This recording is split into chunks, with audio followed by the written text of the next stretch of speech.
Просто подумайте, что чувствую я по отношению к этому треку, что с ним сделали. Я всех хейтеров уделала. То был трудный период, трудные очень отношения.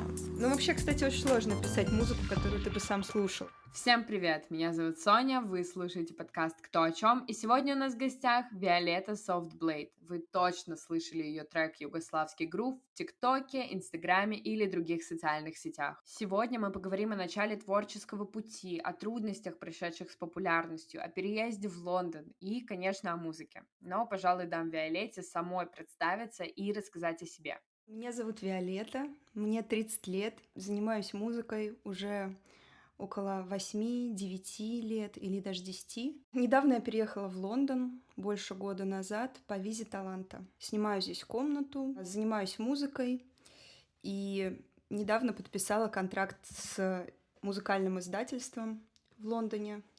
Так что теперь можно сказать, что я официально впервые в жизни могу назвать себя музыкантом, потому что раньше как-то я больше себя идентифицировала как психолога, психотерапевта, и воспринимала музыку как свое хобби. А сейчас, когда уже есть конкретные контракты и конкретные там деньги, договоренности, это уже больше выглядит как настоящая карьера. И вот я сейчас последние месяцы пытаюсь просто к этому привыкнуть, это осознать, это принять, потому что это на самом деле непросто принять. Давай тогда поговорим о начале твоего творческого пути. Расскажи, пожалуйста, когда ты поняла, что тебя интересует музыка? Мне кажется, здесь важно еще сделать уточнение, какая именно музыка, потому что в целом всю жизнь так или иначе музыка играла очень большое для меня значение, большую роль в моей жизни. Вот если мы про электронную музыку говорим, то это было где-то в школе. Ну, в детстве я, как многие, ходила в музыкальную школу. Кстати, я считаю, что это очень замечательный опыт, прекрасный. Несмотря на то, что я ее бросила, где-то я отучилась до 5 класса. Музыкальная школа довольно хорошо мне сейчас помогает, какие-то основное понимание сольфеджио. Я считаю, что это очень ценно и никогда не бывает лишним для электронных музыкантов. В целом, я росла в очень музыкальной семье. У меня мама слушала много музыки, в том числе электронной музыки, Prodigy, Death and Vegas, Uncle, также всякий брит-поп и рок, типа Radiohead, который я до сих пор очень люблю. Группу Pixies. Вайб такой был в детстве. Вот меня сейчас это удивляет, что, в принципе, моя мама такую музыку слушала, типа «Виды рыб» или «Стук бамбука». Я сейчас понимаю, как это ценно, и как ценно, что именно такая музыка меня окружала в детстве. Потом я уже начала сама слушать музыку, когда училась в школе. У меня немножко поменялись вкусы. Я начала слушать больше трип-хопа, больше электронной музыки. Очень мне нравился лейбл Ninja Tunes, поэтому сейчас мне приятно находиться в непосредственной близости от этого лейбла. Я слышала Амон Тобина, Баноба, The Bug, в общем, всех старых артистов этого лейбла. Ну что еще? Ну, в школе, конечно, много хип-хопа слушала, там, в 2009-м. Легендарный альбом Басты и Гуфа тоже, мне кажется, на меня очень сильно повлиял. Друзей тоже было много рэперов. Первую свою музыку я писала именно для них. У меня был и есть друг Гоша. Я первые биты писала для него. Потом еще, когда я поступила в институт, конечно же, появился легендарный Янг Лин и Sad Boys, которые тоже, мне кажется, очень сильно сформировали меня и мою музыкальную идентичность, и до сих пор в целом мне очень нравится этот проект. Я была очень рада, когда меня пригласили выпустить трек на лейбле Year One, по сути, на лейбле, где выпускается Young Lean. Конечно, для меня это было просто какое-то легендарное событие, потому что я там слушала эту группу с 2013 года, то есть 10 лет уже. Ну, а дальше ко всему этому прикрепилась техно, электро, когда я начала делать вечеринки в Москве и попала как-то в техно-комьюнити такое, комьюнити танцевальной электронной музыки. И я думаю, что это, конечно, тоже повлияло на меня и на то, что сейчас вся моя музыка, она так или иначе, ну, не то, что направлена на танцпол, но такое у нее направление, ну, многие ее называют все-таки танцевальной, хотя я бы так не сказала. Вот, но вот это вот опыт того, что я выступала именно как диджей, Хотя я уже тогда писала свою музыку, но вот именно очень много играла танцевальной классной музыки, старой в основном. Это сильно повлияло тоже, сформировало какое-то звучание. Ну и еще хочу добавить такую капельку вот русского, вот что из русского, да, вот на меня повлияла группа «Утро» сильно. Мне очень нравятся стихи у них, и я думаю, что я где-то тоже близко в этой области нахожусь в плане поэзии и текстов к песням. Вот так вот. А я хочу еще спросить, как менялась твоя музыка с годами, с взрослением, и, может быть, это связано с твоими внутренними личностными изменениями? Мне вообще интересно, насколько это заметно, как она меняется. То есть, может быть, для меня это не так заметно, как для других. Но как психолог я могу отметить, что, конечно, стихи очень сильно меняются. То есть не столько звучание, сколько само ощущение себя как лирического вот героя.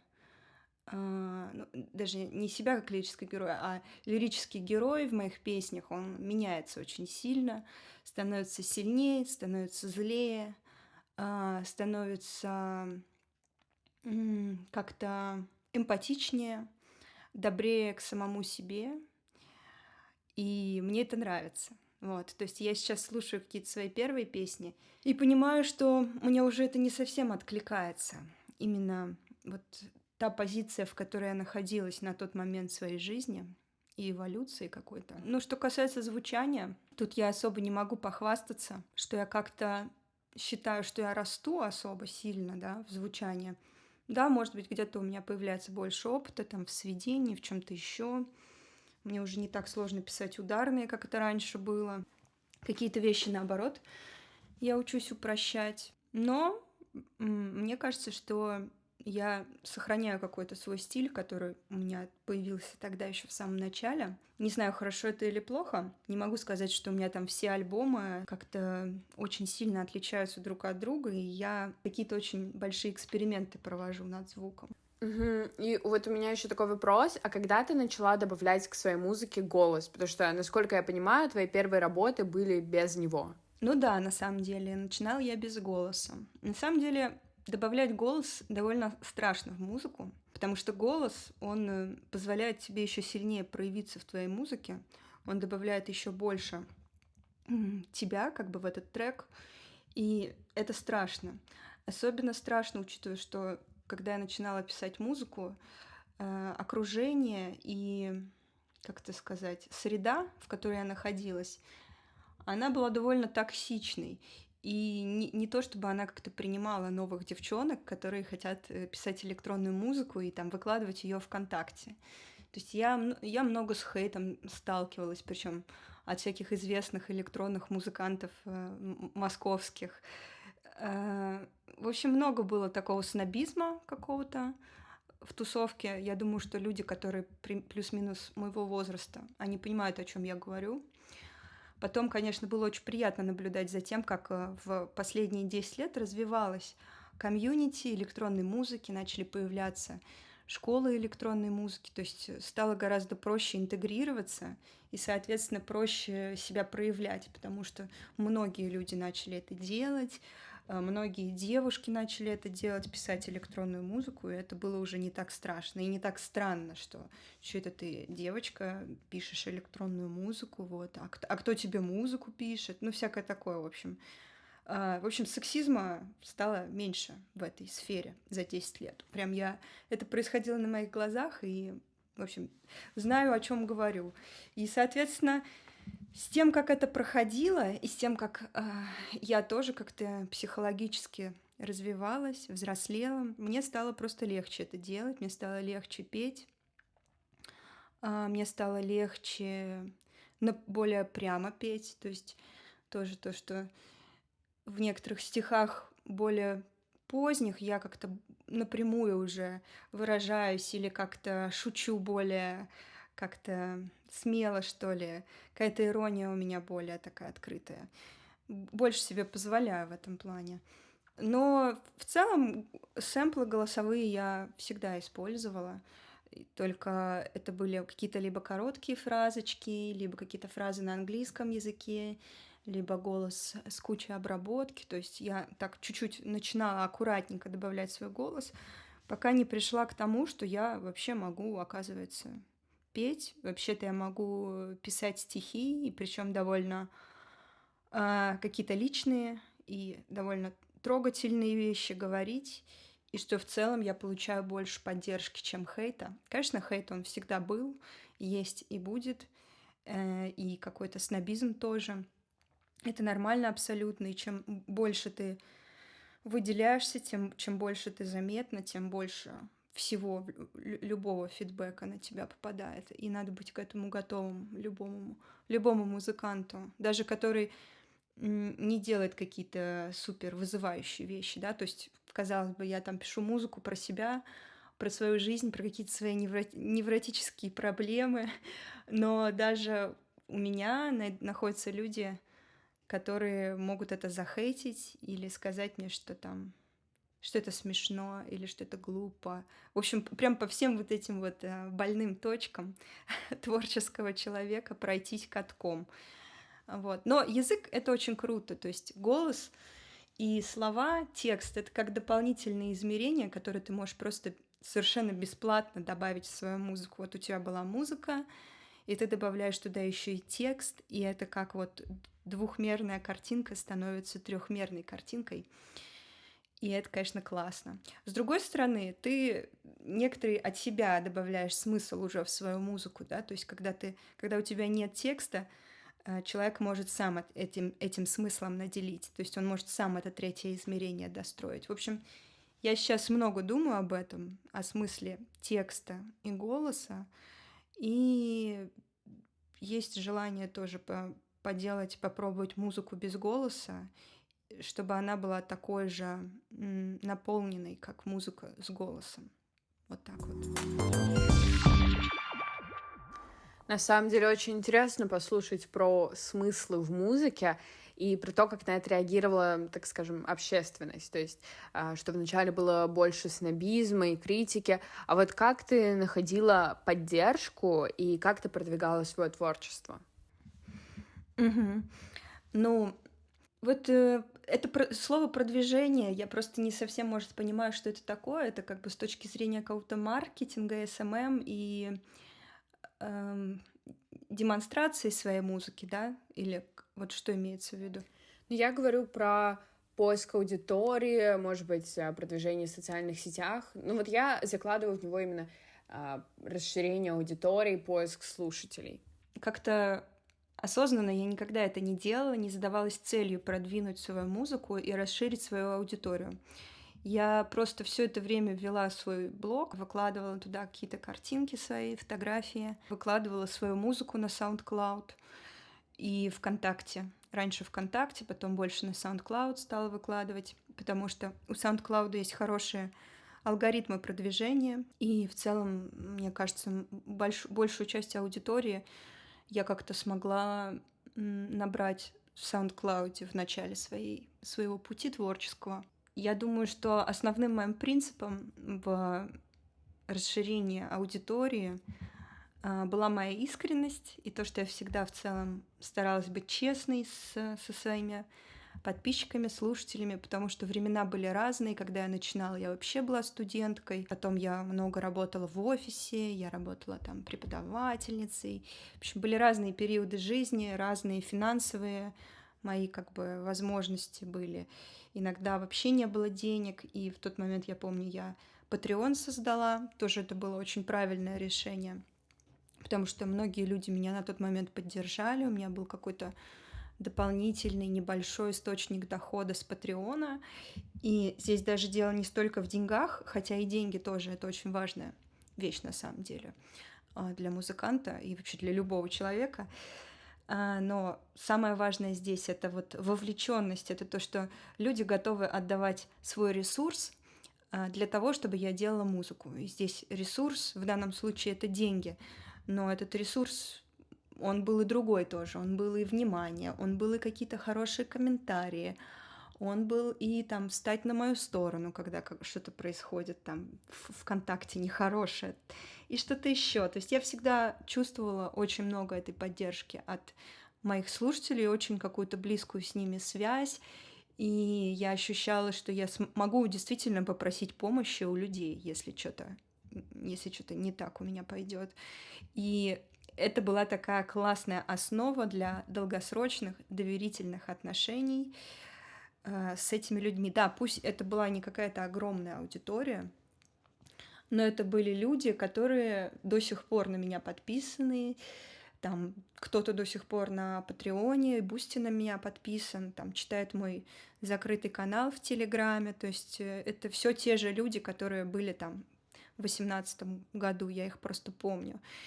И это круто, мне это нравится. То есть это буквально какое-то комьюнити, в котором я существую, потому что мне не удалось найти такое комьюнити в Москве или в Санкт-Петербурге, но я на тот момент в Москве жила еще.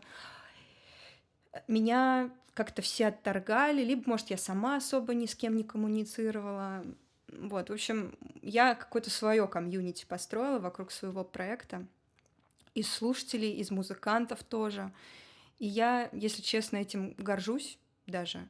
И рада, что так получилось. Мне кажется, что очень круто, что именно такой путь развития я выбрала, хоть он был очень медленным, очень постепенным, но это вот такая органичный такой вот рост произошел. Я никогда не покупала рекламу никакую там своего проекта, никогда не просила о каких-то коллабах. Я не считаю, что это плохо, это тоже очень классно. Я просто не умела это делать, ничего не знала вообще о маркетинге, ничего не знала о продвижении, поэтому я этого не делала.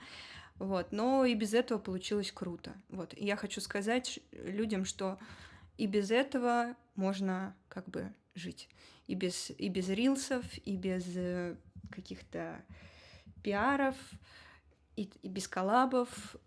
Если вы уверены в том, что вы делаете, уверены в том, что это что-то оригинальное, что-то искреннее, что-то настоящее, то просто нужно верить в себя, продолжать это делать, и обязательно слушатели вас найдут рано или поздно. Окей, и у меня есть еще один вопрос, такой, может быть, немного сложный, но как бы ты описала свою музыку одним словом? Я бы описала это словом «дневник», вот, или «диалог», может быть. Вот какой-то из этих двух слов. Либо, может быть, «забота», но это уже 3 слова. Ну, да, просто это как бы разные стороны музыки, да. С одной стороны, я чувствую, что это действительно похоже на дневник, и каждый альбом или каждый EP, или даже каждый сингл описывает какой-то определенный период моей жизни или что-то, что конкретно со мной происходит. То есть это очень личные песни, максимально личные. Хотя я не знаю, вообще у каких-то музыкантов бывает по-другому. Вот надо об этом подумать. Потому что, мне кажется, все пишут про себя. Это как вот художники, которые пишут картины, и каждая картина — это в какой-то степени автопортрет этого человека. Мне кажется, в музыке также. Вот. А диалог, потому что в то же время я всегда говорю про себя и про свою жизнь, но в то же время я всегда кому-то обращаюсь, и мне всегда очень важно, что мне важно этим поделиться, и мне важно вот эту вот близость со слушателем найти. И тут же забота, да, потому что я стараюсь, чтобы... Ну, вообще у меня такая цель есть, да, чтобы моя музыка кому-то помогала, она кого-то успокаивала, утешала, потому что жить, конечно, очень сложно вообще в мире. Чем старше становлюсь, тем яснее я чувствую, насколько вообще трудна жизнь. И о чем говорили все взрослые, когда говорили о том, что там жизнь прожить, не поле перейти. Я раньше этого вообще не понимала. Сейчас я уже взрослею, я взрослая, мне уже 30 лет. Я уже столкнулась с разными тяжелыми ситуациями, и я знаю, что действительно жить трудно, и понимаю, что не только мне. Вот поэтому мне важно какой-то вот гуманистический такой вклад внести и своей музыкой поддержать других людей, которые вместе со мной в это же время проходят не менее сложный свой путь. Я, наверное, тогда перейду к уже более конкретному вопросу. Вот твой самый популярный трек — это «Югославский грув». Родные руки, стальные мечи, родные звуки, золотые кресты.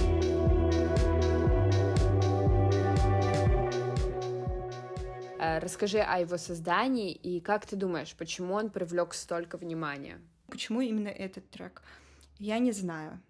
Я честно, я не совсем это понимаю. Я свою музыку воспринимаю немножко иначе, чем другие люди, потому что я ее написала, это как бы другая оптика. У меня не было менеджера, у меня не было лейбла, в общем, не было никого как бы на моей стороне, кроме моих близких друзей. Вот, и когда он завирусился, появилось очень много всяких скам-релизов, перезаливов этого трека, всяких замедленных, ускоренных версий. Все это начало монетизироваться. В общем, если там забить на Spotify югославский грув, там уже мой трек было сложно найти оригинальный. То есть там было столько этих релизов, и я пыталась что-то сама с этим сделать, у меня не получалось, я много плакала, я чувствовала очень много в этом насилия и несправедливости. Вот. Мне там паблишинг здесь вот лондонский, там человек оттуда говорил, что да, это наоборот хорошо, это здорово, там поздравляю. А мне это было очень неприятно, как раз из-за того, что эта музыка очень личная, и я как-то очень ревностно к ней относилась всегда. И я чувствовала себя немного изнасилованной, потому что люди буквально делали каверы на эту песню, пытаясь приблизить их максимально к оригиналу. И я постоянно слышала какие-то версии этого трека, где поет другая девушка, но при этом трек сам по себе очень похож получился. И ну, в общем, это была попытка как бы повторить трек и таким образом увести слушателей к себе. У них, собственно, получилось, у них там 3 миллиона прослушиваний только на Spotify. Мы до сих пор ничего не смогли с этим сделать, потому что это вообще вся эта индустрия музыкальная, там столько вот этих вот законодательных каких-то лазеек, что не всегда можно просто удалить релиз, который, очевидно, копия моего релиза. Вот. В общем, это был полный кошмар. Я чуть с ума не сошла на тот момент, и мне было очень тяжело. Это прям ощущалось как насилие очень большое. Вот. И интересно, что в ТикТоке тоже многие люди об этом писали, что вот, там, Softblade теперь стало доступно там другим людям, все узнали про Softblade.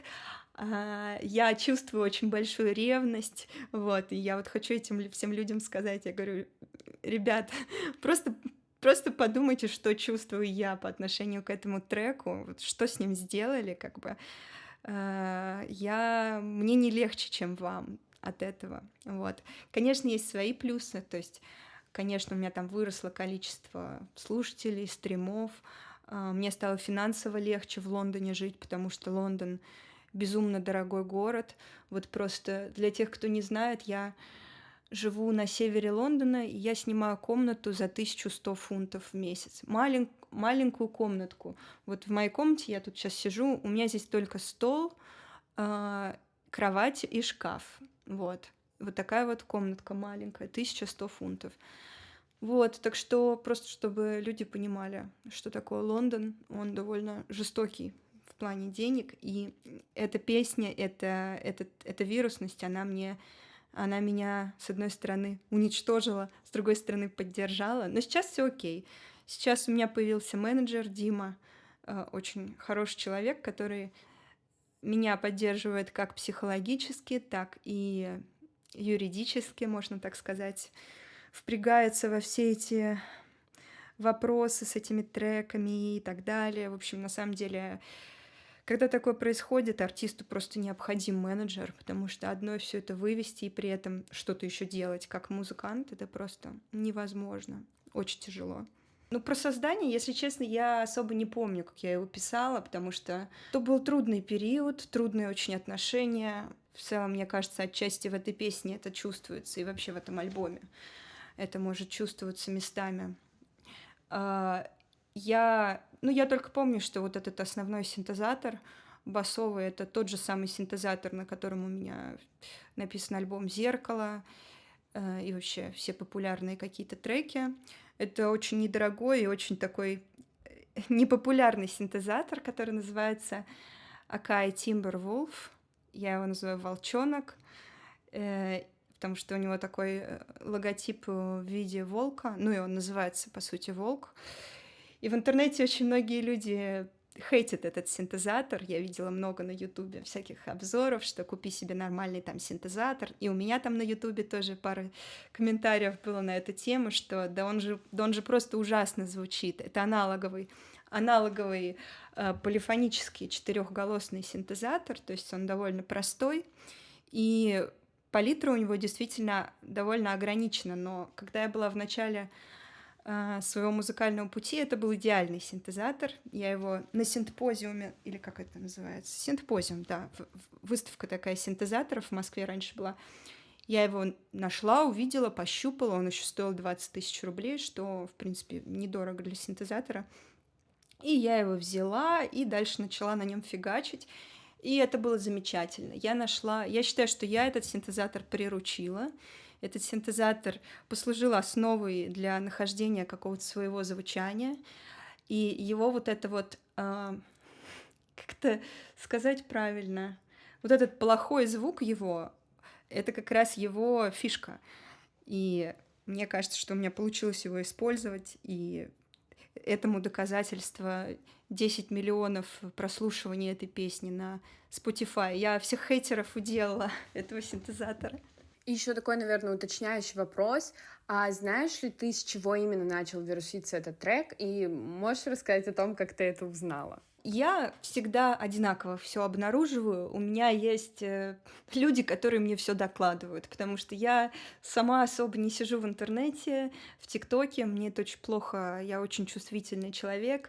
В общем, интернет на меня не очень хорошо влияет. Я стараюсь в нем поменьше сидеть. Вот. Мне сразу люди начали писать, потому что я много с кем общаюсь, там из своих слушателей, ну и просто друзья мне пишут: ты вообще видела, что в ТикТоке происходит? Там каждый второй ТикТок под твой трек. Я такая: что? Ну и я захожу в ТикТок, я смотрю, что там это замедленная версия этого трека, что уже люди начали монетизировать эту замедленную версию трека. Я понимаю, что многие люди даже не знают, чей это трек, то есть в комментариях пишут: а что это вообще за песня, а кто ее написал, вот. И сначала люди даже не знали вообще, что это за песня, потому что под оригинальный звук никто не делал, все либо замедляли, либо перезаливали, и нигде моего имени не было. Но потом мои смелые приспешники, мои фанаты в ТикТоке, они начали под этими рилсами писать Softblade, и люди как-то начали вообще выходить на меня. Вот. Но не было какого-то одного видео, с которого все началось, потому что появилось сразу множество копий этого звука, там по-разному замедленных, по-разному растянутых, по-разному как-то перезалитых, разные кусочки какие-то. И сразу появилось несколько каких-то эдитов популярных. Ну, это всегда какая-то одна тема. Либо это тачки, либо это природа. Очень было под этот звук много всяких красивых кадров, где люди там на лошадях в каком-то поле. Очень мне это понравилось, что такие ассоциации у людей с этим звуком. Вот, то есть не было чего-то одного конкретного, какого-то мега-тренда, да, просто людям, как я поняла, нравился этот звук, и они какие-то собственные ассоциации придумывали, там девчонки какие-то цветы в волосы вставляли, и просто снимали длинные волосы с цветами, каких-то лошадей, какие-то храмы, потому что тут можно еще и такую религиозную тематику приплести из-за строчки про золотые кресты. В общем, кто на что горазд, тот то и делал. Вот так вот. Угу. И тогда последний вопрос про этот трек. Является ли он одним из твоих любимых? Ну, нет. Я Я все-таки нет. Он такой, он очень попсовый, то есть это классно, что он попсовый. Мне вообще последнее время как-то нравится поп-музыка, и я как-то хотела бы научиться делать поп-музыку. Вот. И он такой поп-трек, я бы сказала, по сравнению там с чем-то остальным, что я делаю. Но стихи в нем довольно простые.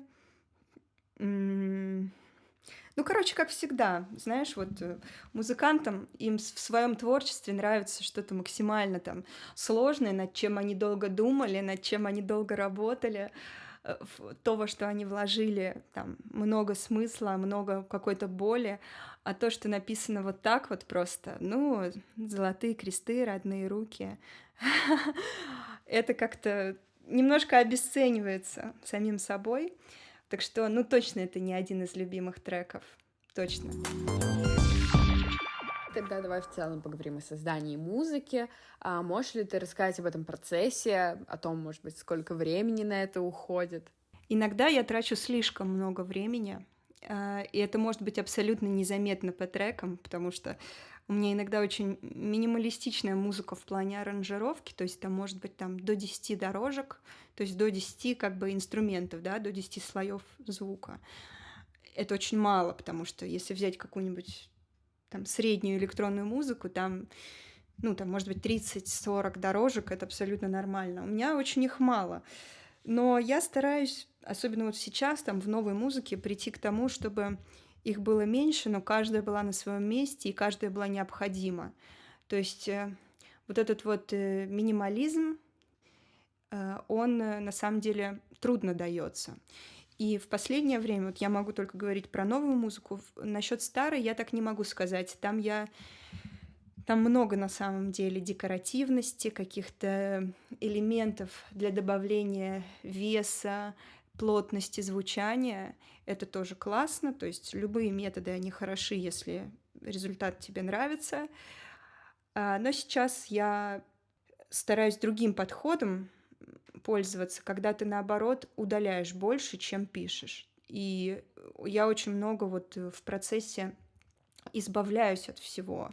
Мне очень важно сейчас убрать всю декоративность из музыки, но это не значит, что это быстро, потому что подобрать тот самый какой-нибудь тембр или придумать мелодию, которая будет на 100% отвечать там твоему запросу по атмосфере этой песни или по чувству, которое ты хочешь в это заложить. Иногда там на то, чтобы придумать там 6 каких-нибудь нот, да, мелодическую, такое как предложение, да, музыкальное, может уйти там полдня. Иногда очень много времени. У меня еще огромные проблемы с концентрацией. Мне очень трудно концентрироваться, и мне очень трудно работать за компьютером вообще. Если так подумать, что работа за компьютером мне совсем не подходит по моим личностным характеристикам.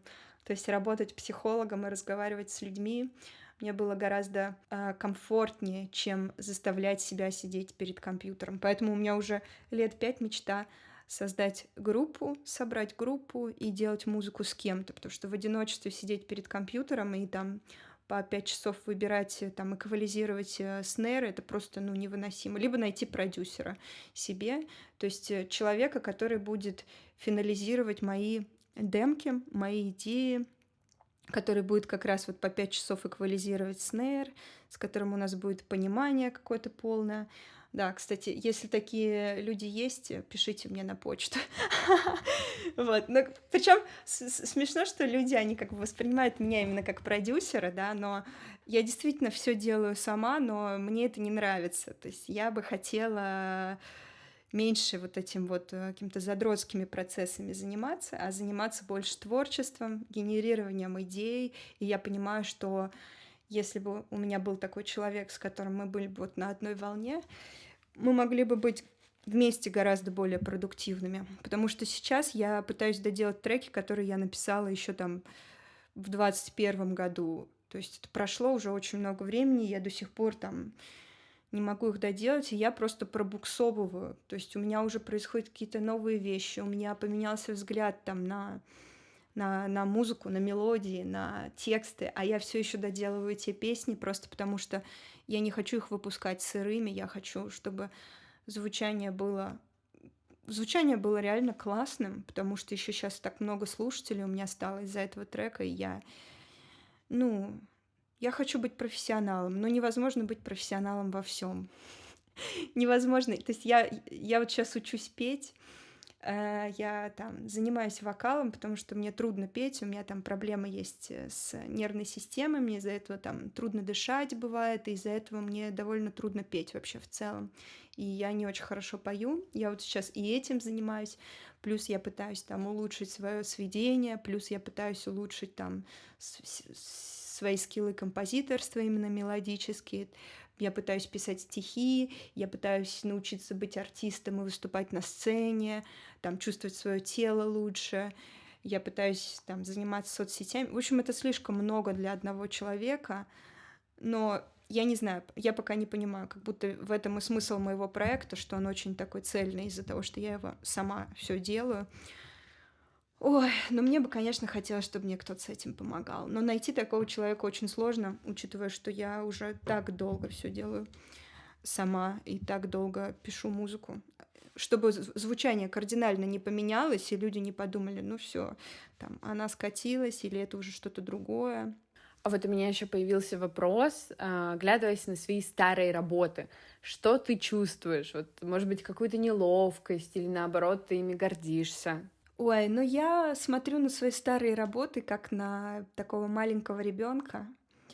И этот маленький ребенок, ну, дети они какие? Дети, они иногда говорят глупости. Дети, они иногда падают. Они иногда бывают, не знаю, агрессивными. Они иногда балуются. Вот. Но дети, они, ну, ты их любишь, ты их принимаешь, потому что они дети. Вот, ну, по-хорошему. И я вот стараюсь также относиться там к себе более молодой, потому что у меня на самом деле за то время, ну вот с начала моей карьеры музыкальной, я очень сильно поменялась, я очень сильно выросла, я там за это время получила там психологическое образование, которое тоже сильно, конечно же, на меня повлияло, как и длительная психотерапия там многолетняя. Вот, поэтому очень, очень сильно я поменялась как человек. Вот, и, ну, мне, конечно, смешно, что там какие-то треки популярны, и что люди действительно думают, что это я вот сейчас такая. Но это нормально абсолютно. И я отношусь с уважением. Я отношусь с уважением к той работе, которую я тогда делала, которую я умела тогда делать. Я так могла, и я так делала. Я не считаю, это не та музыка, которую я бы сама слушала. Но вообще, кстати, очень сложно писать музыку, которую ты бы сам слушал. Я вот недавно со своим приятелем, музыкантом, это обсуждала, что он сказал, я вот, конечно, не пишу музыку, которую бы я сам слушал, я просто пишу музыку, которая у меня получается. Я такая, у меня так же. Вот, но я не знаю, может быть, я бы это слушала, если бы я не была сама собой, да, если бы я могла со стороны на это посмотреть. В общем, сложно какую-то адекватную оценку дать, но я отношусь с уважением, с принятием, несмотря на то, что это кажется мне иногда наивным, вот. Но я не считаю это глупым, я не считаю это бессмысленным. Я считаю, что я всегда была честна сама с собой и со слушателями, и это важно, это уже делает музыку не бессмысленной. Вот так вот я бы ответила. Класс, мне очень понравилось сравнение с ребенком, потому что оно такое очень милое, такое нежное и при этом очень точное. И давай тогда уже перейдем к настоящему времени. 7 сентября у тебя был концерт в Москве. Можешь рассказать о том, какие у тебя ощущения при выступлении, и в целом рассказать о том, как это прошло? Ну, как вообще это получилось? Я приехала отдохнуть в Россию, увидеться там с моими родственниками, и я решила, что я не буду выступать в России. Во-первых, мне казалось это небезопасным в моем случае, и ну, в общем, мне было страшно. Мне было и так страшно лететь в Россию. И я решила, чтобы лишний раз себя не тревожить, не выступать. Я не взяла свою аудиокарту, ничего не взяла и не планировала выступать. Вот. На тот момент я уже 1 месяц была в России, я уже как-то немного подуспокоилась. даже немного привыкла к тому, что происходит вокруг. Но я решила, что я хочу сходить на этот ивент, фестиваль «Недоступность», потому что там выступал Ал-90, это такой мой музыкальный брат, можно сказать.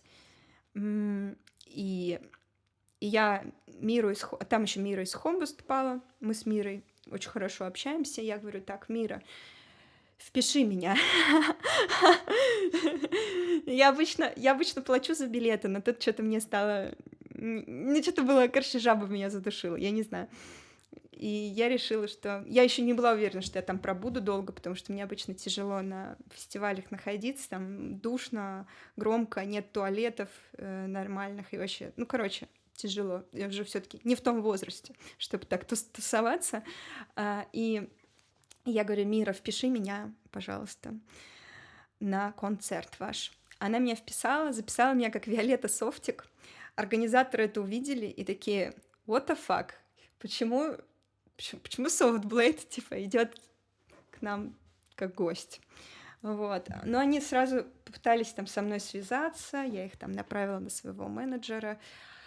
Они пообщались, начали обсуждать условия выступления, и, в общем, в итоге согласовали условия, которые будут мне комфортны. И я такая: ладно. Ну, мне просто, на самом деле, в глубине души мне очень нравится выступать для русских людей. Ну и вообще, не только для русских, для людей, которые понимают русский. Потому что, как я уже вот до этого сказала, текст для меня важен. Для меня важно, чтобы люди понимали, ну, воспринимали это как песни. Мне очень нравится, когда люди подпевают, и это не заменить ничем. Вот, поэтому я очень, на самом деле, хотела выступать для русских. Мне просто было тревожно. Вот. И в итоге я решилась там выступить. И в целом я не пожалела. Это, конечно, было... Давно я на таких мероприятиях не была. Там было столько собов они привезли просто, что когда я выступала, сцена тряслась. И из-за того, что сцена дрожала, мне как бы... То есть эта вибрация, она передается твоему телу, и петь довольно сложно. То есть тебе приходится постоянно все мышцы тела напрягать, чтобы чтобы спеть более-менее ровно, чтобы у тебя голос просто не уезжал куда-то туда-сюда. Вот. Еще из таких важных моментов, такой бэкстейдж немного рассказываю, потому что, может, кому-то будет интересно, и я знаю, что многие музыканты, скорее всего, послушают этот подкаст, поэтому им тоже будет интересно. Я впервые выступала с ушным мониторингом, прям полноценно с начала до конца. Ушной мониторинг — это такая маленькая коробочка, которая у тебя висит на штанах где-то сбоку или сзади. К ней подключаются наушники, и ты эти маленькие наушники втыкаешь себе в уши, и ты таким образом слышишь себя, свой голос и инструментал. Ты можешь регулировать громкость этих двух вещей относительно друг друга сама с помощью, такой крутилочки на этой коробочке. И таким образом ты меньше слышишь зал и больше слышишь себя. Тебе легче петь, попадать в ноты. И мне всегда было сложно очень петь с ушным мониторингом, потому что я вообще не слышала зал. Ну, то есть, на самом деле, когда ты... Вот если посмотреть на всех больших артистов, и у них всегда в ухе есть эта штучка, и они на самом деле не слышат, что им кричат вообще, даже если это люди у сцены.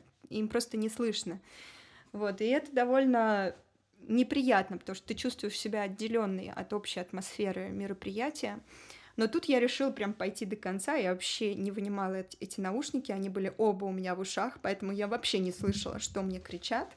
Я могла ориентироваться только на лица, и это было смешно, потому что в один момент я видела, что люди что-то кричат, а я не знаю, это очень незнакомая для меня аудитория, и я не знала, понравлюсь ли я им, потому что они такую музыку вообще особо не слушают. Это люди, которые слушают Witch House. И я оценивала, что происходит. Я как человек очень тревожный. Я смотрела на лицо моей младшей сестры, которая стояла недалеко от сцены, и моей подруги Маши. И я смотрела на их лица, И потому что они улыбаются, я понимала, что все в порядке, и никто мне не, никто на меня не орет, короче, из толпы, и никто, никто на меня не ругается, потому что, мне действительно казалось, что может что-то такое произойти, вот. В общем, вот настолько я тревожный человек. Хотела бы ты провести еще какие-то похожие концерты, и как бы ты оценила этот опыт в целом? Я вообще не фанатка концертов. Я ни сама не хожу на концерты. Я была за всю свою жизнь на нескольких концертах. Я не была на концертах своих любимых групп, например, никогда. И мне абсолютно окей с этим. Я не люблю громкий звук. И я пишу музыку, которую, как мне кажется, не нужно слушать на громком звуке. Я обычно говорю, что я пишу музыку, которую нужно слушать в наушниках, 1 на 1. То есть она такая очень личная и должна поступать к тебе без свидетелей, вот так вот, в мозг, понимаешь? То есть 1 на 1. И плюс еще в моей музыке очень важны нюансы. И вот эти нюансы звуковые, их очень сложно соблюсти на концертных площадках, потому что есть определенные особенности акустики и физики звука. Есть такое понятие, как кривая Флетчера Мэнсона. Это когда есть определенная зависимость между частотой и громкостью звука. В общем, трек, который у тебя звучит в наушниках, если ты его включишь на большом звуке, он не будет звучать так же. Некоторые частоты будут выпирать, некоторые будут звучать тише, некоторые громче. Бас обычно звучит гораздо громче. У меня в музыке очень много баса, и поэтому он довольно грязно звучит на площадках. И, в общем, мне просто не нравится, что у меня никогда не получается передать нюансы, даже с хорошими звукорежиссерами, не получается передать нюансы моей музыки на больших площадках. Меня это раздражает. То есть у меня есть такой некоторый... не аутистический, в общем, мне очень важно держать какие-то такие вещи под контролем, и мне ушло очень много времени для того, чтобы понять, что вот эти лайв-выступления — это как отдельный жанр, и ты не должна сравнивать свое лайв-выступление со своими записями, которые у тебя получаются, то есть со своими мастер-записями для наушников. Это абсолютно два разных жанра, это как два разных проекта. Вот Soft Blade Live и Soft Blade в наушниках. И это очень сложно отпустить и дать этому быть, потому что я очень много работала над нюансами в наушниках, и мне хочется, чтобы они были такими же, а это невозможно. Вот. Именно поэтому я по большей части избегаю всех выступлений, я нахожу какие-то способы от них отказаться, то у меня там то у меня там сё. Это, знаешь, прям такое бессознательная попытка слиться всегда. То я там буквально заболеваю, то там какая-нибудь психосоматическая аллергия, то еще что-то. В общем, мне страшно. Я боюсь выступать, мне не нравится, что все не так, как я хочу, я нервничаю, я там от этого баса, от этих дым-машин тоже, я телесно себя плохо ощущаю. Короче, это для психически здоровых, таких крепких людей, вот эти все выступления и лайвы. Я не такой человек, и это окей. Отчасти благодаря этому, мне кажется, у меня получается делать какую-то эмоциональную музыку, но вот выступать действительно сложно. И я только вот полгода назад признала себе это, что да, мне это сложно, и оно не обязано быть легким, потому что есть люди, которым нравится выступать, и им комфортно, и они кайфуют. У меня, наверное, какие-то другие сильные стороны. Но вот этот лайв в Москве, это, конечно, было иронично, потому что была вот эта сцена. Я обычно на сценах не выступаю, я обычно выступаю в каких-то маленьких комнатушках, где у меня просто по грудь вот эта диджейка, и меня почти за ней не видно. Вот, а тут я прям на сцене хожу туда-сюда, и я решила... Я не знаю, понял ли кто-то вообще такую иронию. Возможно, нет, возможно, это всерьез восприняли, но я решила прям как-то максимизировать вот эту атмосферу фестиваля, и я надела каблуки, и я надела такое мини-платье с голыми ногами, то есть это вообще абсолютно не мой стиль, я обычно выступаю там в каких-то черных балахонах, за которым меня не видно, а тут я решила прям максимально раздеться, это платье на тонких бретельках, эти сапожки на каблучке, и я просто себя чувствовала какой-то Ланой Дель Рей. Потом, и самое смешное было, это когда в начале выступления мне подарили красную розу, или розовую розу, просто мне ее протянули, и это настолько вписалось в мой вот этот образ Ланы, который я сделала. И все эти фотографии, где я хожу по сцене в этом мини-платье с этой розой, это, конечно, то, что надо будет потом показывать своим детям и говорить: вот смотрите, что ваша мать вытворяла.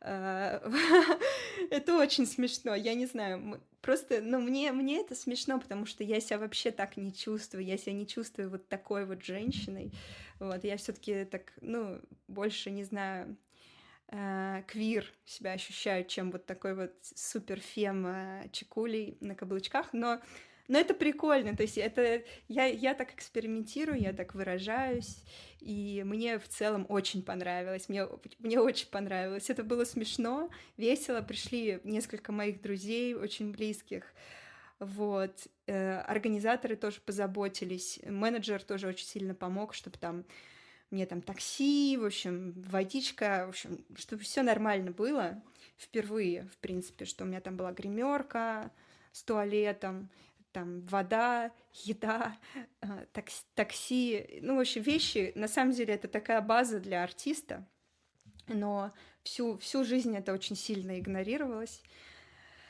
как-то не выполнялось, и я себя чувствовала очень некомфортно на выступлениях, и так некомфортно, а когда еще и нет каких-то вот простых таких бытовых вещей, как вода там, то это еще сложнее. Вот, я же еще, я не пью алкоголь, поэтому тоже, когда ты не пьешь, сложно, нужно больше усилий на то, чтобы поддержать свою ментальную стабильность в условиях такого большого стресса, потому что даже вот этот звук очень громкий, фестивальный, он же очень сильно влияет на тело, он прям вызывает стресс в теле, особенно у людей таких травматиков.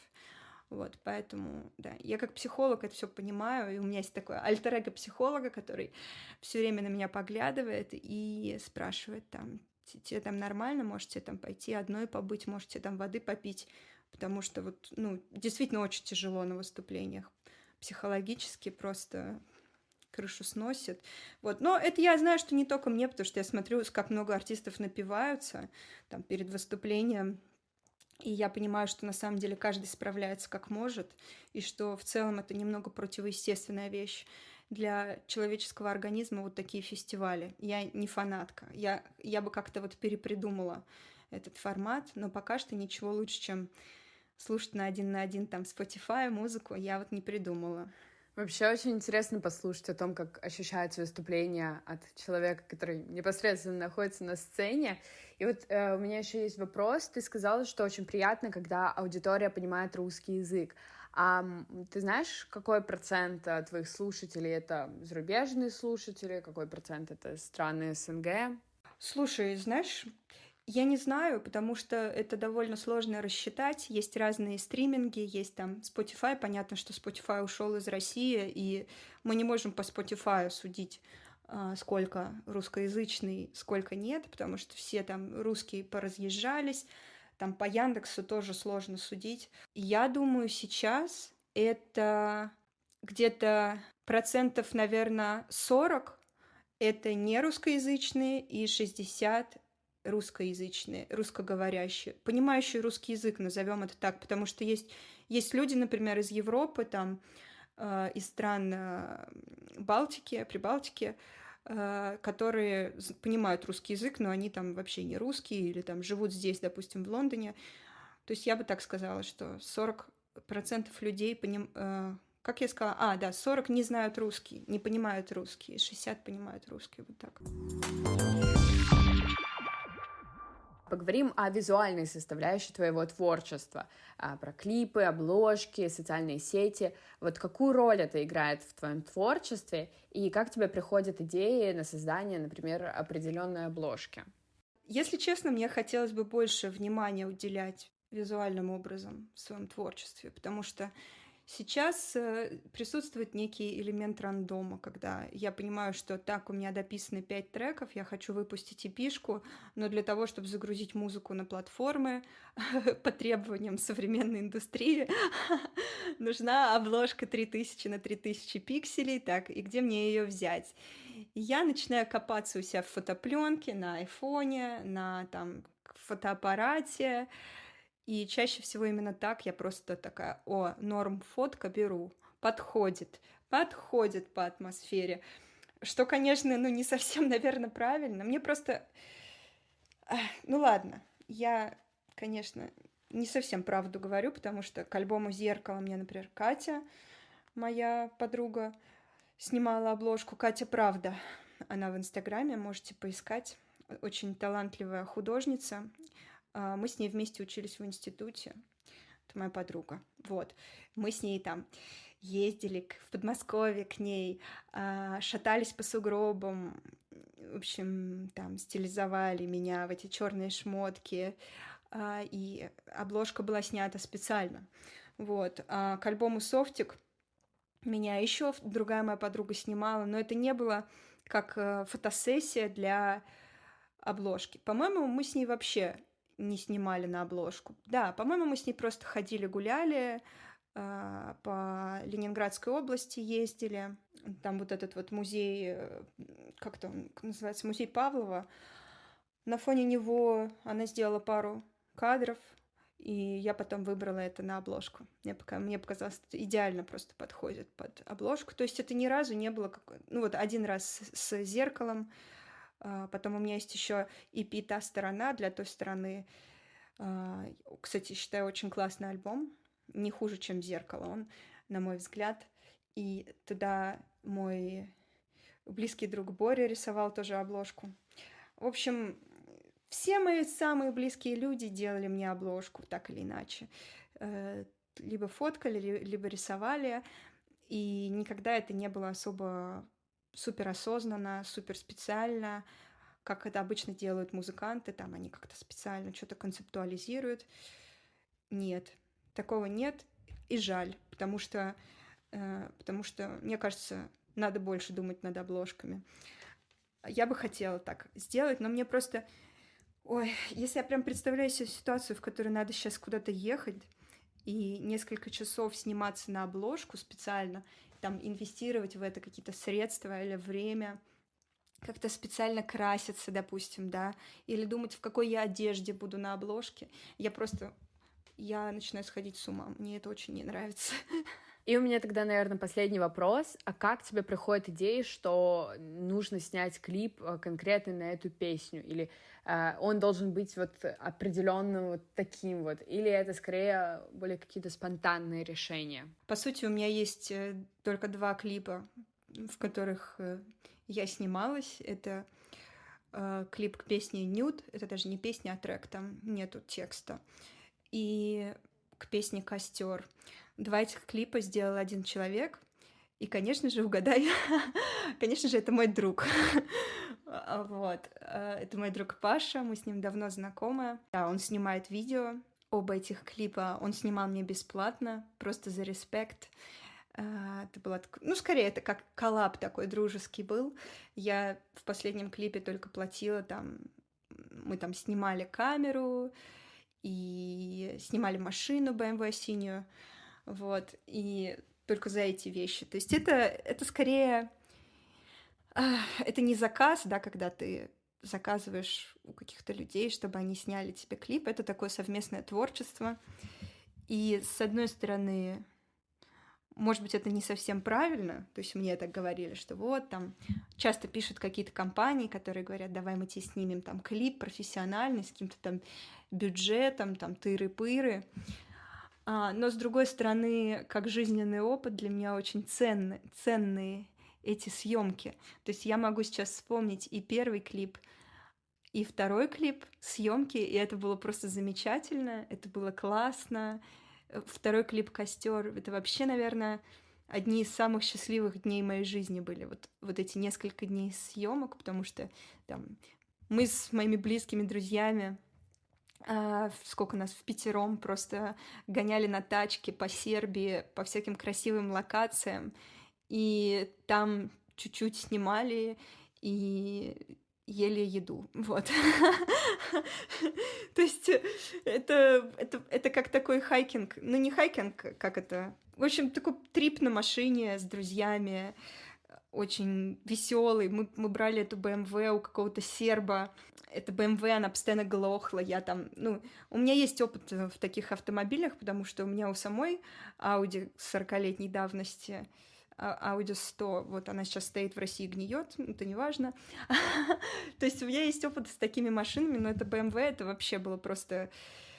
Господи, это такой был дрифт полнейший, потому что в кадрах я на ней еду, так и расслабленно, там ручку выставила из окна, волосы развиваются, еще пою эту песню, там, конечно, липсинг у меня просто категории Б, потому что это было очень сложно, там узкая дорога, приходилось как бы делать эти обгоны, постоянно там туда-сюда маневрировать.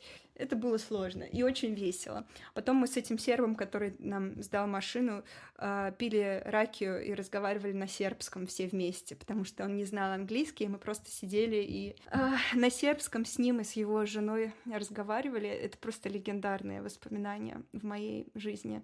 Вот. Ну или еще до съемок этого клипа Юля, это девушка Паша, она стилизовала меня в этом видео, она приехала ко мне в мою квартиру в Белграде, и мы бахнули мне этот рыжий цвет волос, просто какой-то краской из супермаркета за 100 рублей.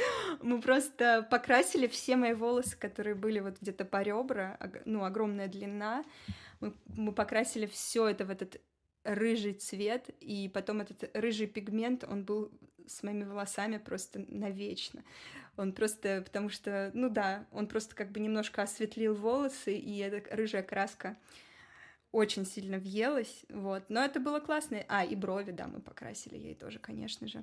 Но это было классно, потому что эти рыжие волосы красиво сочетались с синей машиной, вот. И песня «Костер» тоже как бы огонь, и эти рыжие волосы, в общем, со смыслом, понимаешь?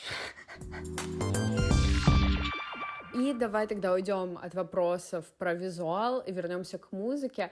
А какие советы ты могла бы дать тем, кто только начинает свой путь в электронной музыке? Может быть, какие-то советы по программам? Насчет программы тут особо-то советов, мне кажется, не стоит давать. Кому что ближе, пусть тот то и использует. Можно вообще даже в GarageBand сделать хороший трек.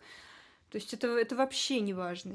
Мне кажется, многократно это людям говорила, доказывала, что у меня есть там всякие видео на Ютубе, где я делаю трек из Чупа-Чупс Melody Pops. Это такая свистулька, которая в супермаркете продается, и я просто ее сэмплировала и делала из сэмплов трек в Ableton. То есть не так важно, какой программой пользоваться. Они все плюс-минус одинаковые, в какой-то там пошире функционал, в какой-то поуже. Я, допустим, вообще ничем не пользуюсь. Мне очень сложно изучать программы. Я очень много в чем не разбираюсь, не понимаю. Моя музыка довольно примитивная, продакшн. Я пользуюсь в основном только встроенными плагинами. То есть я пользуюсь встроенным ревером, например, и дилеем во всех треках. Я записываю свой голос на мобильный телефон обычно, потому что мне больше нравится... Я привыкла к звучанию айфоновского голоса в своих треках и не могу на микрофон до сих пор полноценно перейти. То есть это вообще не важно, потому что это вообще... Это ерунда, это все... Я не знаю. Ну, как вы видите, по моему звучанию, я действительно панк. Мне плевать, я концентрируюсь на других вещах. Я концентрируюсь на сообщении, которое я хочу донести до людей, на эмоциях. И здесь не так важно, что ты используешь для этого. Все, что тебе подходит, то используй. Не знаю, засэмплируй какой-нибудь камень или воду, или, не знаю, напой что-нибудь в какой-нибудь... не знаю, в какой-нибудь телефон, сделай что угодно своими руками и будь счастлив, вот. То есть не заморачивайтесь на технических. Ну ладно, это тоже дурацкий совет, потому что кому-то нужен там кристальный звук, и это действительно нужно этому обучаться. Но, допустим, меня слушают люди, которым близка моя музыка, и они хотят делать что-то такое же, панковское. Вот. И поэтому мой главный совет — думайте не о форме музыки, а об эмоциях и сообщениях, которые хотите донести до своего слушателя. И тогда сейчас последний вопрос от меня, и перейдем к вопросам от подписчиков. Расскажи, какие у тебя планы на будущее? Может быть, в сфере музыки или какие-то личные цели? Насчет личных я не знаю, если честно. Я только, можно сказать, эмигрировала год назад, и много сил уходит на то, чтобы адаптироваться, на то, чтобы как-то ощутить плюс-минус чувство дома в новом городе. Это, конечно, очень все сложно. Предсказывать ничего не хочется. Я скучаю по дому, я очень скучаю по Санкт-Петербургу. Мне бы хотелось туда ездить почаще. Вот, это из планов таких личных. То есть, что бы мне хотелось? Да, мне бы хотелось ездить в Россию почаще, если честно. Вот, и не сойти с ума в эмиграции, просто как-то потихонечку налаживать здесь какой-то быт. Просто жить, как-то справляться, что-то делать. Нет у меня каких-то амбиций высоких или каких-то планов. Я очень устала от эмиграции, я очень устала от того, что происходит в мире, и я стараюсь сохранить рассудок и делать что-то полезное. Писать песни, которые будут людей поддерживать. Вот такой план. Такой рабочий план. Я хочу писать альбом, у меня есть некоторое количество демок, они все там от 30 до 70% закончены. Я вот сейчас пытаюсь хотя бы одну песню доделать, мне она очень нравится. Как минимум одну хорошую песню за 3 года я написала. Я так считаю. Надо придумать обложку, опять же, к этому альбому, если я его буду выпускать. Возможно, поискать здесь лейбл в Англии. Хотя я сомневаюсь, что это получится, но теперь у меня есть менеджер, который может со всеми общаться и показывать мои демки, потому что это супер мучительно свои демки кому-то показывать. Вот. Ну и хотелось бы съездить в тур по СНГ странам, если честно, потому что у меня должен был быть тур в 2022 году, и он должен был быть буквально в марте, но в феврале началась война, и все. Я, естественно, отменила тур. Какой тур как бы в марте? То есть это должен был быть мой первый тур в России, и с тех пор так я его и не организовала. Ну, хорошо было бы съездить в какие-то страны, где много русскоговорящих людей, в Сербию.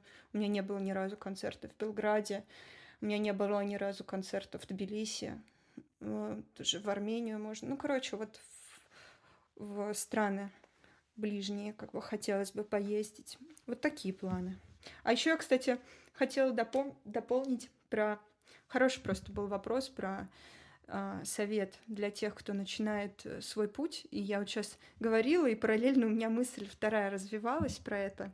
Про то, что такой совет... немножко, может быть, экстремальные в рамках капитализма там и вот этой индустрии, в которой мы живем все сейчас. Но я предлагаю вам всем не думать о музыке как о продукте вообще. Откажитесь. Вот когда музыку называют продуктом, я просто это ненавижу, меня это прям раздражает. И тем более не думайте о музыке, вот если вы только начинаете писать музыку, не думайте как о продукте, который будет вас впоследствии кормить. Она может вас кормить, она может вас не кормить, и вы должны к этому быть готовы. Она вообще вам ничего не должна. Это как ваш, вот опять это сравнение с ребенком, мне кажется, оно часто правильное. То есть относитесь как к ребенку. Вы когда ребенка рожаете, вы не думаете о том, что, ну не знаю, может кто-то думает, ладно, но мне кажется, не совсем правильно думать о том, что вот я сейчас рожаю ребенка, и он мне там стакан кока-колы в старости даст. Вот. Ты рожаешь его, чтобы любить, рожаешь, чтобы строить с ним отношения и так далее. Мне кажется, это очень классный подход. Вот такой он зрелый, он такой взрослый, ответственный подход. Не требуйте от своей музыки ничего, не требуйте, чтобы она вас кормила. Тогда все будет хорошо. И тогда перейдем к вопросам от подписчиков и поговорим о твоей жизни в Лондоне. Вот первый вопрос. Почему ты выбрала именно Лондон? Ну, мне нравится Гарри Поттер. Мне нравится Radiohead, мне нравится «Властелин колец». И, ну, я поэтому выбрала. Я ни разу не была в Лондоне. Я первый раз, когда была в Лондоне, я переехала сюда с чемоданом, с котом. Я впервые была в Лондоне, и это было очень рискованно. Но мне почему-то казалось, что в такой унылой Англии мне понравится. Ну, то есть, а куда еще? Я знаю английский язык, и я не хочу учить какой-нибудь французский или немецкий язык. Мне очень нравится английский язык, я бы даже сказала. Всегда нравился. Вот. Я хотела побывать в парке Гарри Поттера очень сильно. Вот. Таких мест вот в Париже, допустим, или там в Берлин, куда все переезжают, ну, нет таких мест. Я вот там куда? В Бергхайм не хочу, в Диснейленд не хочу, а в парк Гарри Поттера я очень хочу. И поэтому я выбрала Англию. Я знала, что здесь очень дорого, но мне как-то, ну, мне здесь нравится, мне здесь подходит. То есть я бы не смогла, например, жить в Сербии, потому что мне там слишком жарко, я люблю прохладную погоду. Мне не нужен теплый климат, как вот многим нужен, моим друзьям, там они так, мне бы в теплый там климат, там Португалия, что-то еще. А мне это все не нужно. Мне в целом нравится Англия, англичане. Я просто угадала, я догадывалась. Вот по какому-то культурному коду, который был у меня в голове, я понимала, что Англия мне подходит. И так в целом так и оказалось. То есть тут приятно находиться.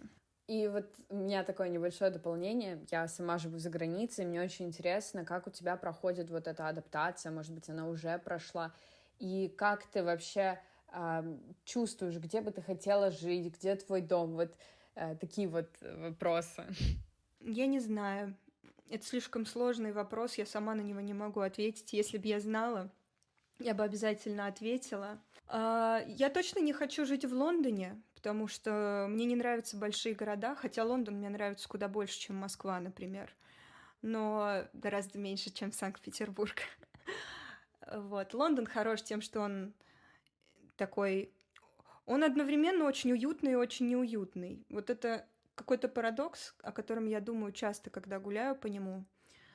Здесь, с одной стороны, очень уютно, потому что вот эта низкая застройка, в целом как-то есть ощущение маленького города в некоторых районах из-за того, что мало высоток, и все такое немного дачное, у всех садики, низкие заборы, но в то же время иногда в нем чувствуешь себя очень неуютно, потому что людей очень много разных национальностей, и все так перемешано, все очень интенсивно, все очень громко, и из-за этого ты как бы чувствуешь себя очень одиноко иногда. Вот, я не знаю, но вот иногда я себя чувствую очень одиноко здесь, а иногда я себя чувствую как дома. То есть, когда я вернулась из России, я в свою эту крошечную комнату попала, и я такая: о, я дома, наконец-то, там моя кровать, мой вид из окна, мой садик здесь. В общем, парадоксально, странно. Было очень тяжело в некоторые моменты, в эти там чуть больше года, там 14 месяцев где-то. Были очень тяжелые периоды, когда просто было кошмарно, очень депрессивно. Но я там старалась меньше читать новости, я старалась как-то больше о себе заботиться, старалась заниматься спортом, есть нормальную еду какую-то. И это в целом, это всегда работает. Вот я хочу тоже посоветовать, поделиться. Вот какие-то базовые вещи, это всегда работает. Это дает вам какой-то 30% поддержки. Там сон, еда, спорт. Вот хотя бы вот сделайте минимум вот этого, даже если очень тяжело, и вам уже станет легче. Ну и плюс, ну, конечно, там, если это не помогает, там, обратитесь к врачу, все такое, обязана об этом сказать. То есть иногда бывают состояния, где без таблеток, либо каких-то глобальных изменений внутренних справиться действительно очень сложно. Но я оцениваю, что я в целом нормально справилась. Вот первый год, мне кажется, самый сложный. Хотя я не знаю, откуда мне знать. Я пока не жила здесь дольше. Но мне почему-то кажется, что дальше будет полегче немного как-то. Если оставаться в Англии, то я бы уехала куда-то подальше, но пока что я занимаюсь своей карьерой. Я пытаюсь стать музыкантом здесь. Пытаюсь как-то... Не то чтобы я как-то с кем-то особо здесь коллаборирую, но я как минимум раз в неделю вижусь с моим менеджером, и от этого есть ощущение какой-то дисциплины и того, что я музыкант. На мероприятия я вообще не хожу, на какие-то здесь, то есть потому что, как я говорила раньше, я не очень люблю громко слушать музыку, и вот эта вся ночная движуха, она мне не очень близка, я там не пью, и мне хочется спать. В общем, я как-то, ну, мне это не близко. Я себя чувствую каким-то скучным человеком, потому что тут очень многим людям это нравится, но мне это абсолютно не нравится, и я бы хотела уехать куда-то на ферму. Мгм. И мой следующий вопрос, он тоже про какое-то место важное для тебя. Где ты выросла и как ты любила проводить время в детстве? Хороший вопрос.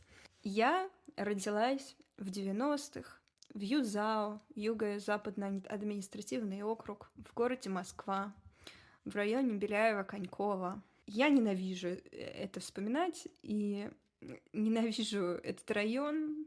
Все, что там было, как-то окрашено у меня каким-то темно-серым цветом, и было крайне травматично.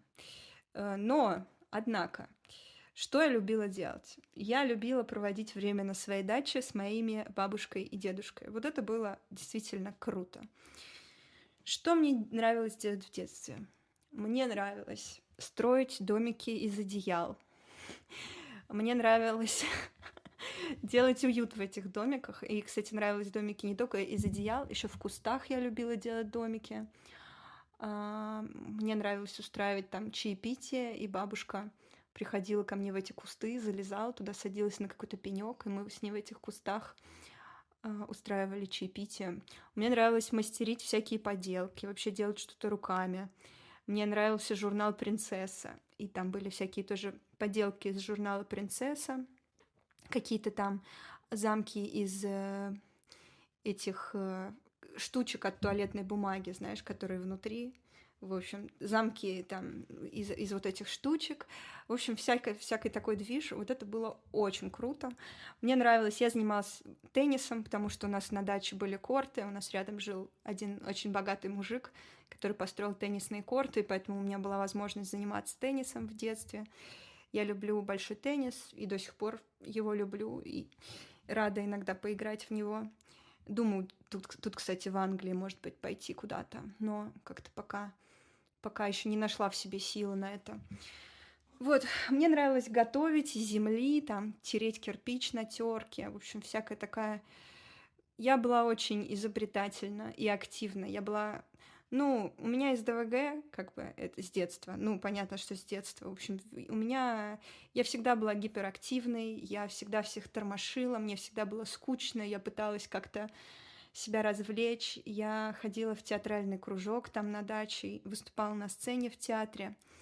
В общем, у меня было все хорошее, что было в моем детстве, оно происходило на даче летом. А все остальное моя психика вытеснила, и я почти не помню, что происходило в остальные 9 месяцев года.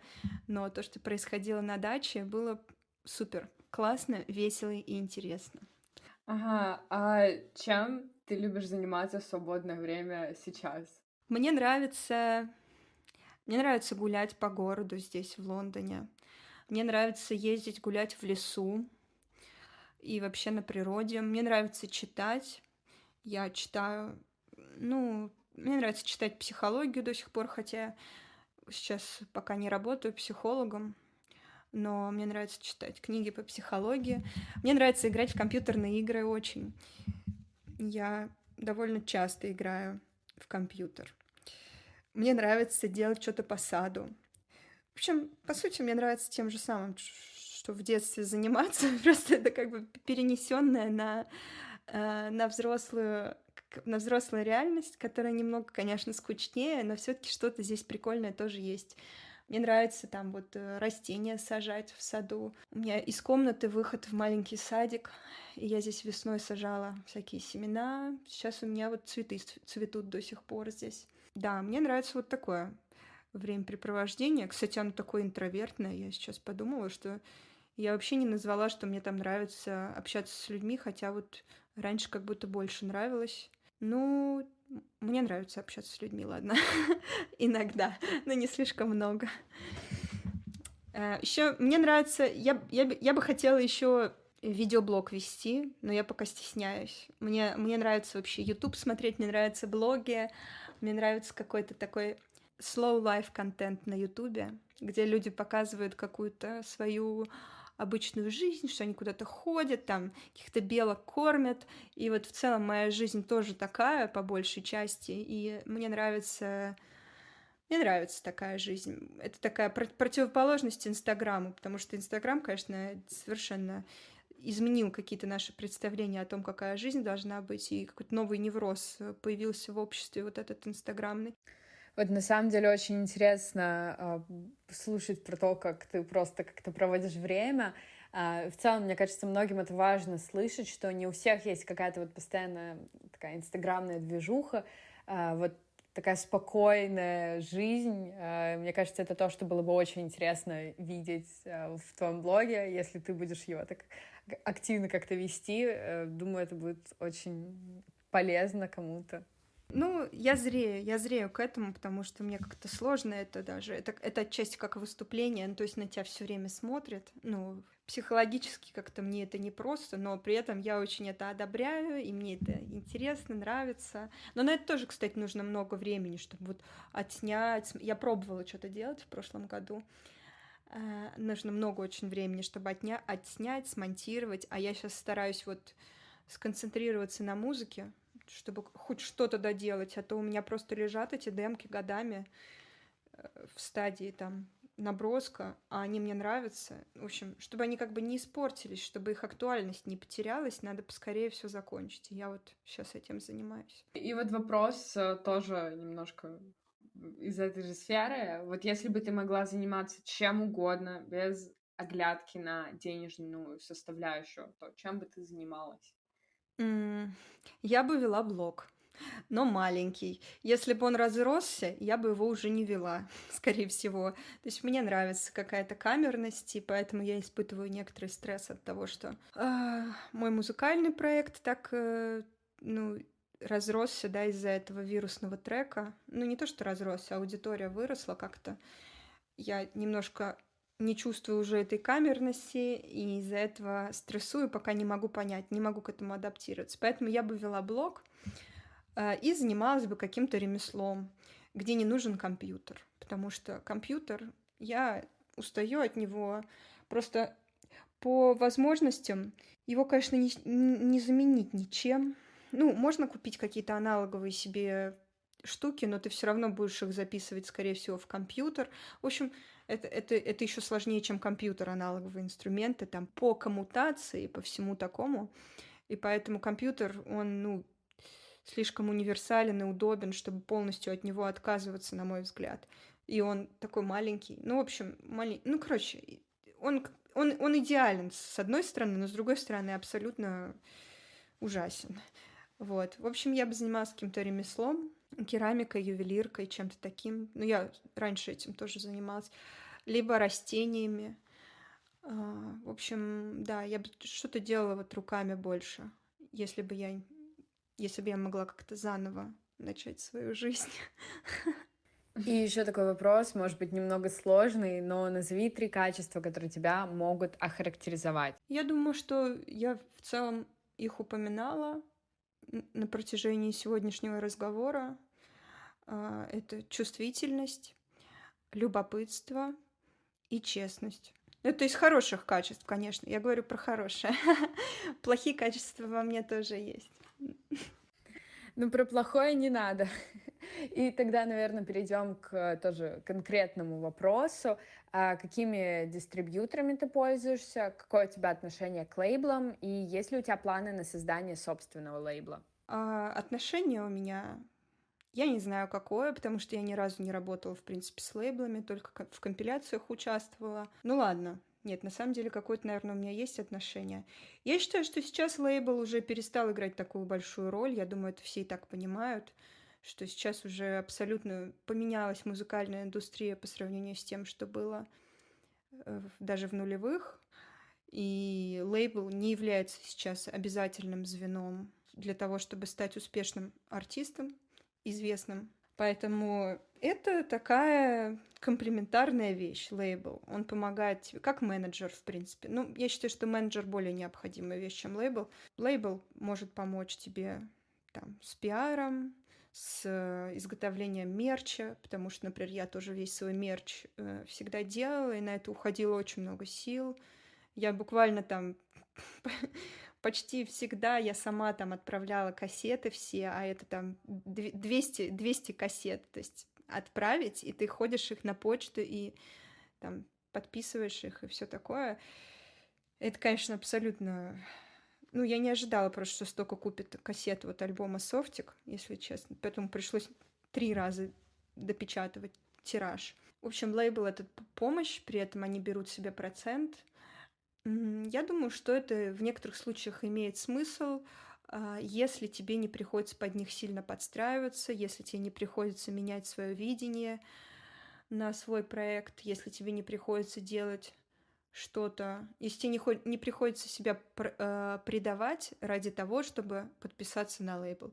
Собственно, именно по этой причине я не подписана на лейбл, потому что у меня такая аутсайдерская музыка, она вроде и не танцевальная, ну, недостаточно танцевальная, чтобы на какой-нибудь там техно-лейбл залететь, она недостаточно там инди для того, чтобы на какой-то песенный лейбл, она недостаточно, она слишком лоу-файная для того, чтобы на какой-то современный модный лейбл. В общем, она как бы не то, не сё, что-то посерединочке, но это делает ее отличающейся от каких-то других проектов, что тоже неплохо.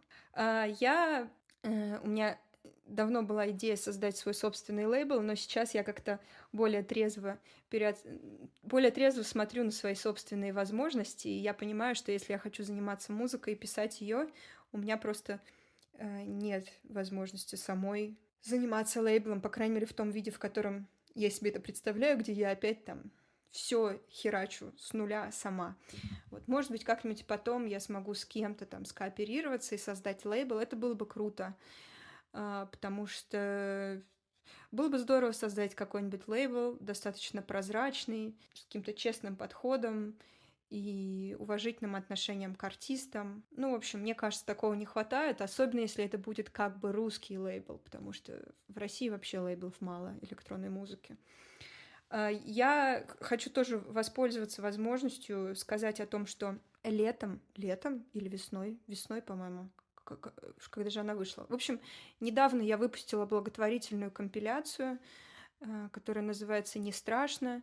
Это довольно большой альбом с музыкой разных артистов, моих друзей, моих учеников, потому что у меня есть музыкальные стримы, там записи стримов, которые я делала на карантине, которые я продавала, и есть небольшой чатик в Телеграме, и это теперь такое комьюнити, там примерно 200 человек, музыкантов, в основном начинающих, но и не только начинающих.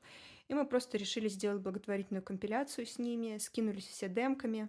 Мы с Мирой из Home отобрали демки, которые нам больше всего понравились.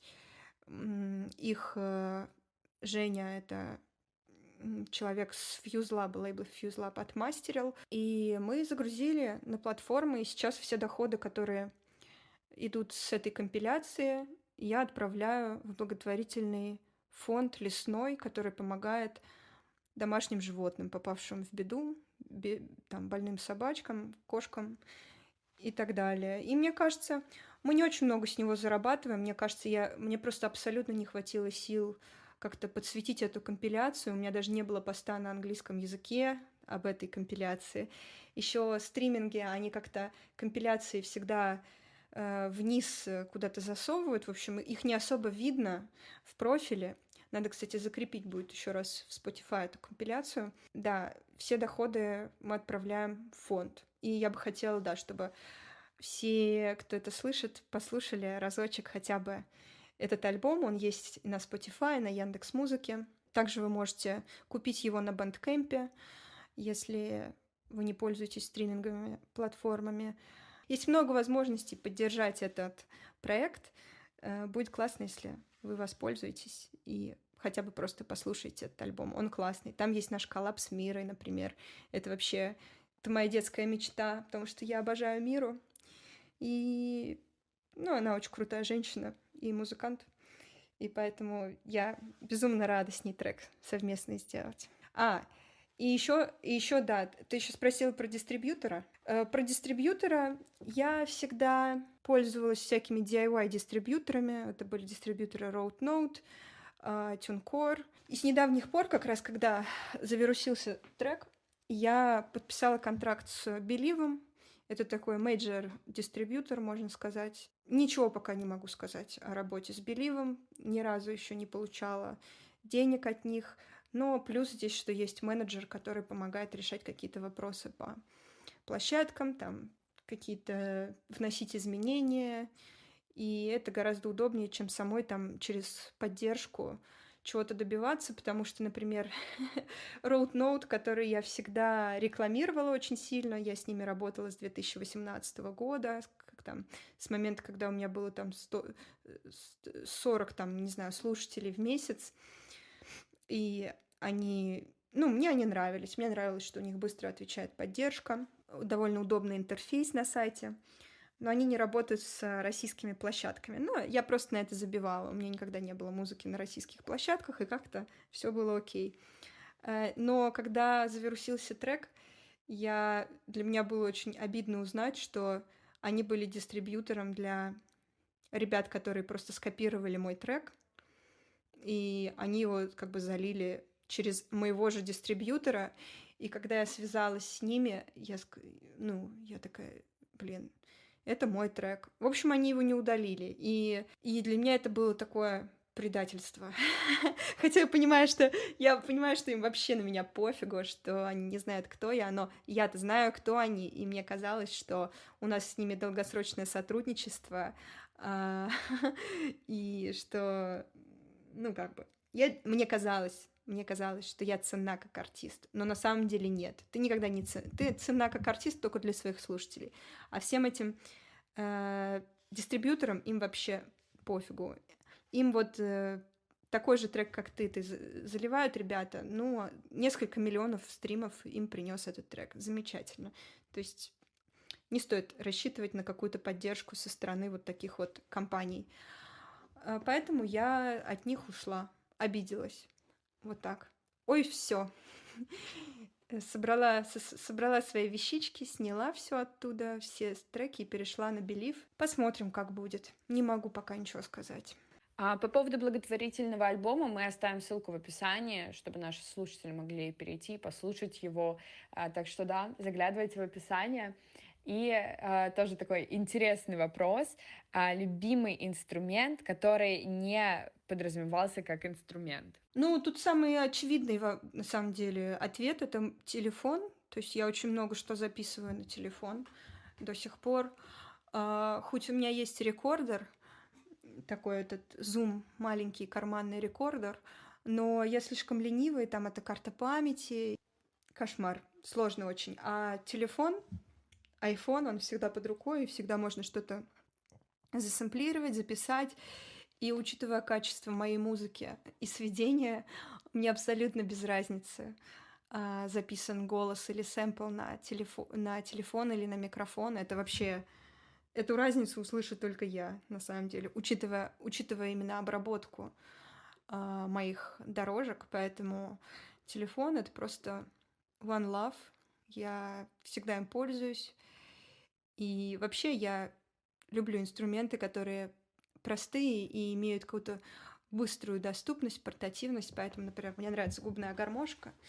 Я умею на ней играть немного. Иногда я на своих лайвах играю соло на губной гармошке. Мне нравится, что она очень маленькая, она при этом громкая, у нее приятный тембр.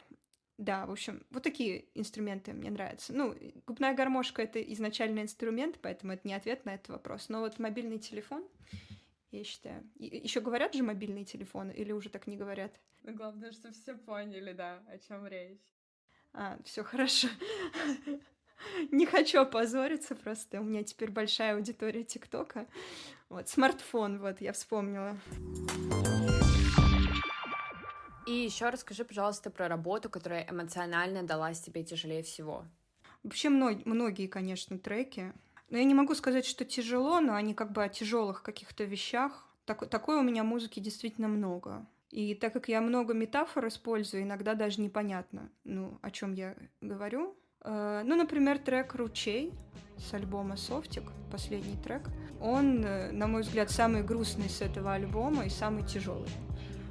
Несмотря на то, что там вот это есть такая обманчивый вот этот веселенький синтезатор, но он на самом деле очень депрессивный, и он про очень тяжелое как бы мое состояние, там, когда я находилась в таких нездоровых отношениях с человеком.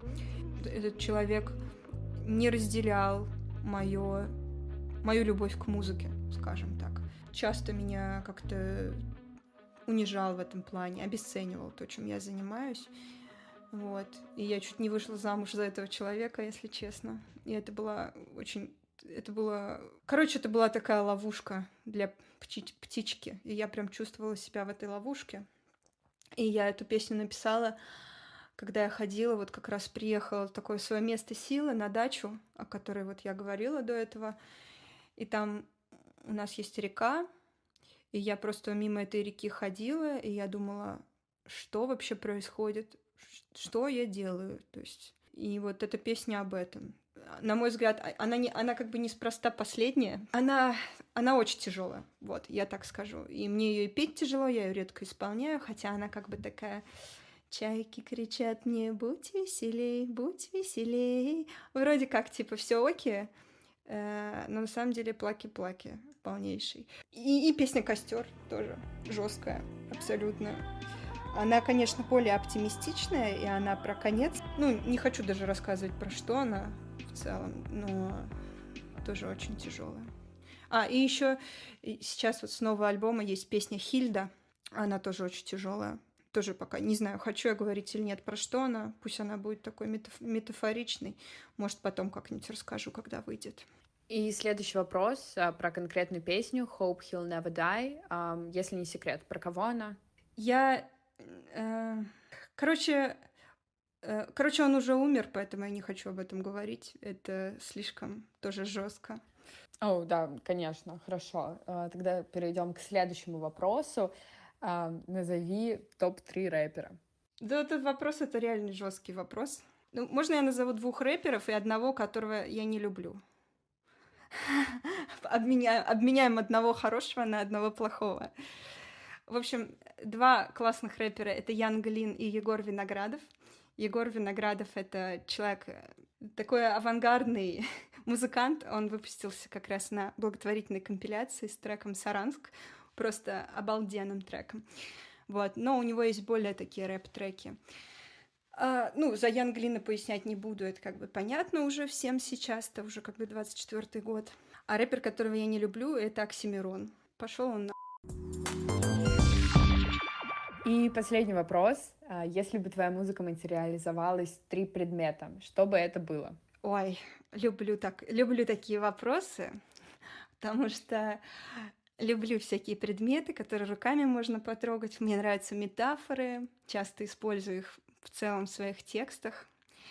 Это был бы какой-нибудь камешек. Наверное, это какой-то опал был бы, потому что мне нравятся опалы, такие необработанные опалы. Такой маленький ключик и такое маленькое бронзовое карманное зеркальце. И на этом наш выпуск подходит к концу. Большое спасибо, что дослушали его до конца. Если вам все понравилось, то оставляйте комментарии, делитесь им с друзьями, добавляйте подкаст в избранное и также подписывайтесь на нас в Телеграме и в запрещенной социальной сети. Встретимся в новом выпуске совсем скоро. С вами была Соня, спасибо и пока!